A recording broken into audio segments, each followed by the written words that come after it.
Hi, everybody. Tonight I'd like to read for you a book about Salvador Dali, who is a famous artist.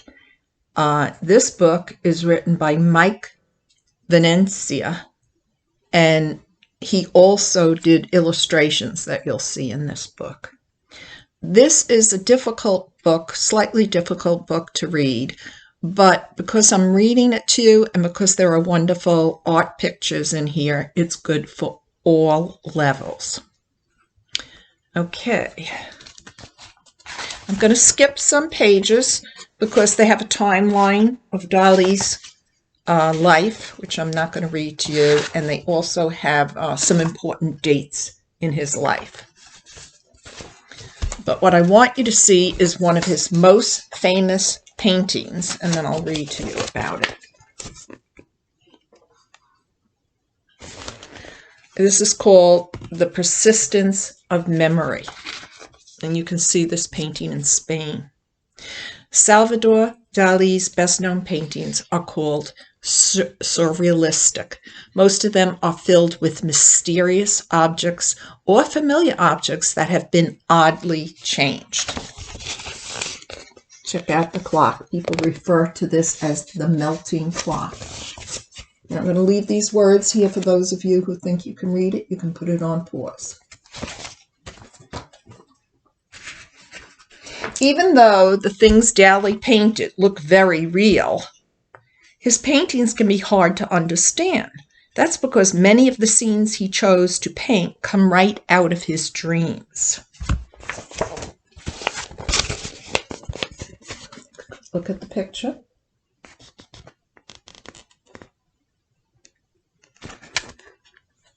And here's the words if you want to read it.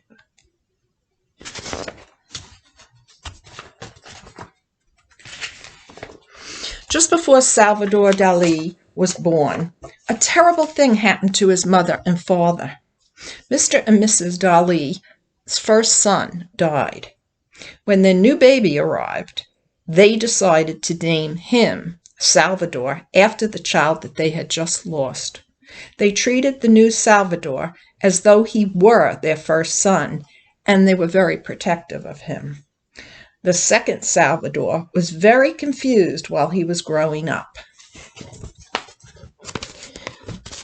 There's an illustration, and there's some words in there, some talking back and forth, which I'm not going to read. And then there's the words if you want to put it on pause.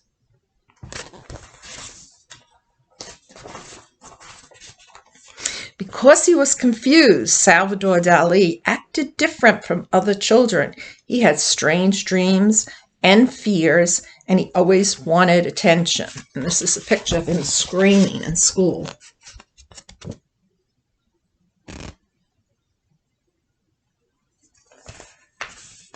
Salvador Dali often showed things in his paintings that he remembered from his childhood, even the things that frightened him.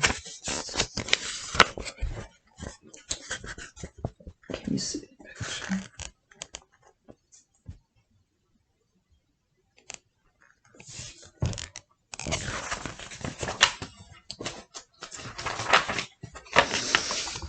Even after he grew up, Dali kept doing things to get attention, like arriving at an event in a limousine filled with cauliflowers, or giving a talk about his art while wearing a deep-sea diving suit.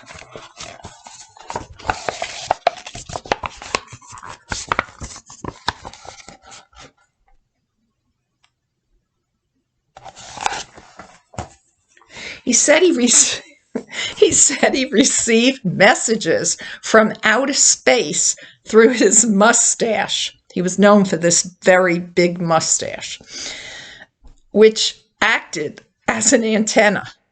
People couldn't wait to see what Salvador Dali would come up with next.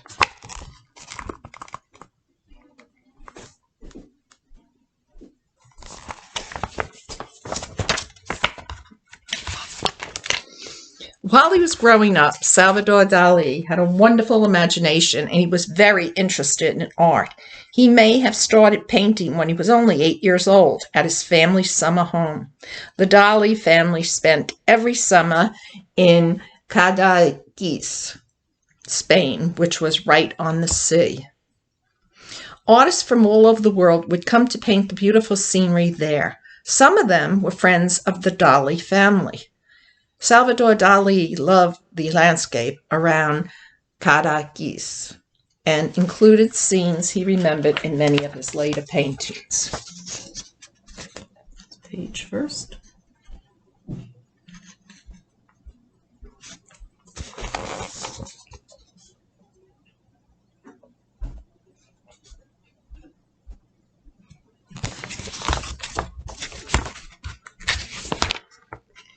When he was a teenager, Salvador went to Madrid, the capital city of Spain, to enter its School of Fine Arts.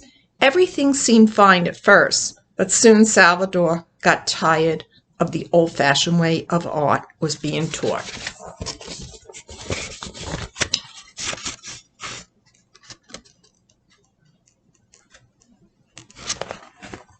He was more interested in exciting new art being created in the city of Paris, France. Salvador Dali was especially interested in the paintings of Pablo Picasso, another Spanish artist who lived in Paris. Dali loved the many new and modern styles of painting that Picasso invented.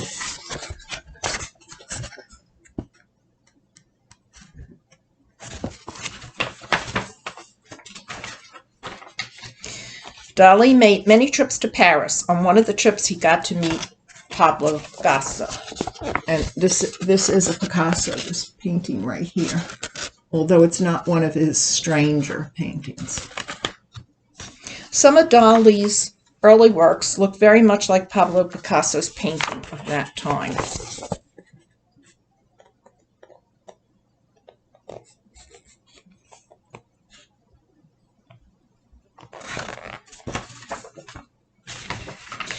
Dali also became interested in a group of artists and writers in Paris known as the surrealists. Surrealist artists such as Max Ernst and René Magritte and Juan Miró thought up a whole new way of looking at things. Now the top picture is by Max Ernst and the bottom picture is by René Magritte.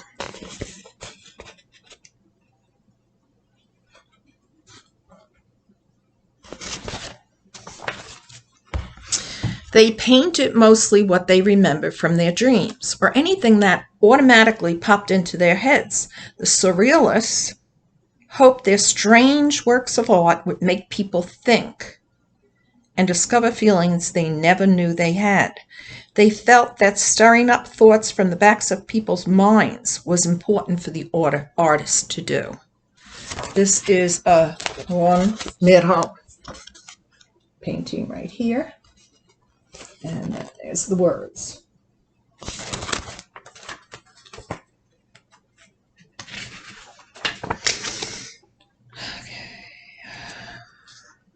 The surrealists liked Salvador Dali, and they asked him to join their group.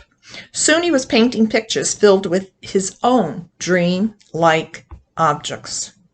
The surrealists thought Dali was such an interesting character that they sometimes traveled to his home in Spain to be with him while he painted. One of the people who visited him was the wife of a surrealist poet, Gala Edouard. Loved Dali's work and his unusual personality. Okay, this is the picture, one of the pictures, the words.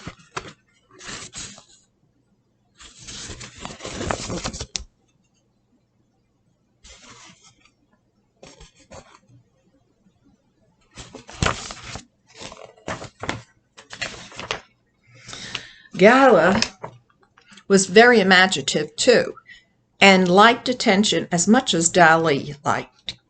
Soon they fell in love. Dali thought Gala was the most beautiful woman in the world, and used her for a model in many of his paintings, like the one on the next page. Gala helped to make sure Salvador Dali and his paintings got noticed as much as possible. Eventually, Gala divorced her husband and married Dali. And here's the picture, one of the pictures of Gala he painted.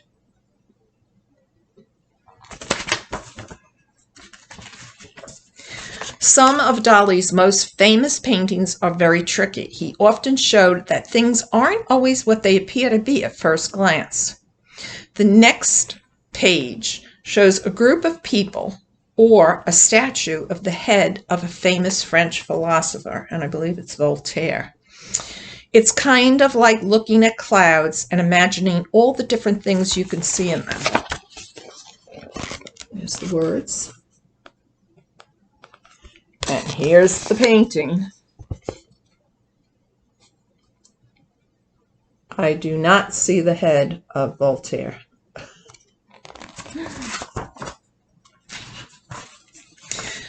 Dali's paintings were becoming well known all over Europe and America. He wasn't afraid to show his strangest thoughts or dreams in his paintings. Some of the surrealists felt that Dali's dreams were too strange.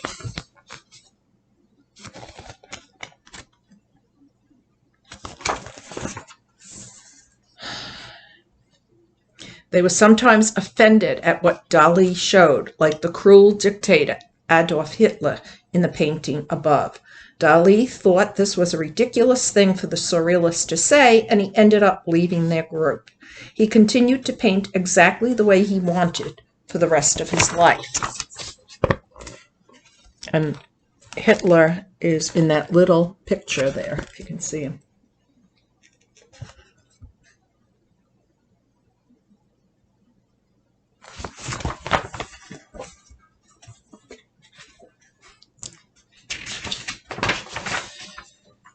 Salvador Dali lived to be 84 years old. He is best known for his paintings, but he accomplished many other things during his life. Dali made his own films. He was a very good writer too. He also designed clothes, fancy perfume bottles, and ads for magazines. And he worked with famous movie makers in Hollywood, including Walt Disney.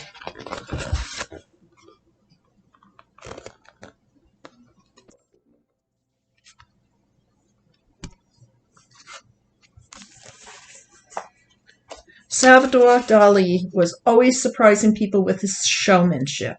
He was one of the few artists who became as famous as his artwork.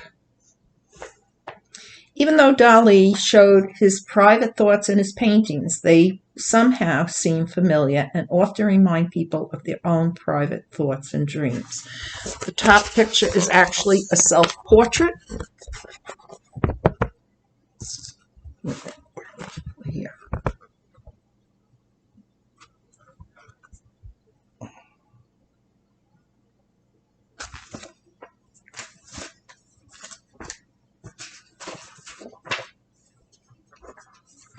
It's fun to see real Salvador Dali's paintings up close. They almost look like photographs. Dali usually worked with tiny brush strokes to make his brush marks as invisible as possible.